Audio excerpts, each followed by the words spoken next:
Came out from the bottom, going straight up to the top. Why y'all niggas sleeping, yeah, he punching in the clock. And they call him Mike Man by the Lambo at the lot.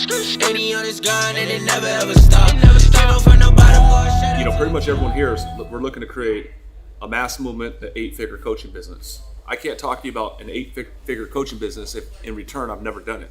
That's what we're doing right now.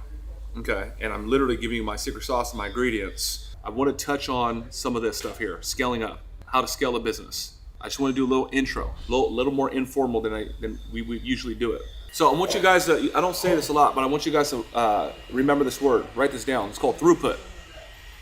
There's a word called throughput, and I don't really talk about this that much.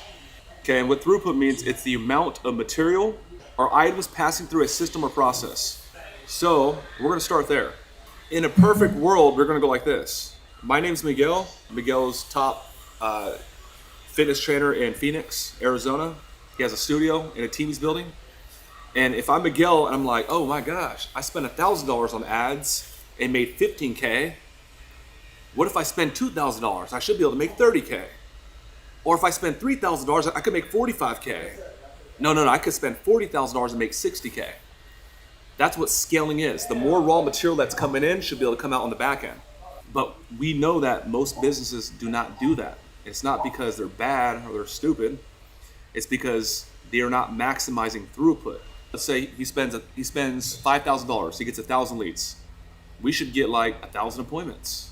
And then we should get, like 1,000 demos to show up. And then we should get like 1,000 deals. And then we should get 1,000 people trained in losing weight in the delivery section. And then we should get like 1,000 resigns. Okay? Like ideally. But it doesn't work like that. That would be maximum throughput. That would be 100% throughput. That would be 1,000 in, 1,000 out. Okay, you guys still with me? You guys still tracking? Yeah. Okay. Yes. So what happens, Angie, it looks like this. It looks like water. Okay, this represents pipes, Carlos. Pipes under your sink. Okay, so we have $1,000 and the water is traveling through the pipes. You guys tracking what I'm saying? Yeah. Okay, but then guess what? Your appointment setter is nowhere near as good as you. Nowhere near as good as you. So we're losing a little bit of water here. We're losing water here. They're just not on your level. There's a leak under the pipe, right? So now the water gets a little bit thinner.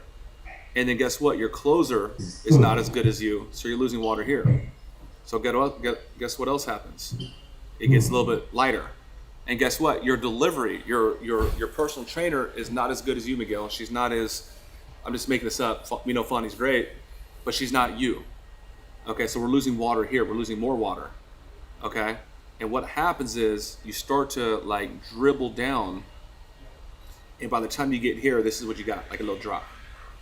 Okay, and the reason why people don't scale is because they don't have these systems in play to say, yes, give us more concrete, give us more raw material, give us more sand, give us more metal, give us more so we can create more buildings.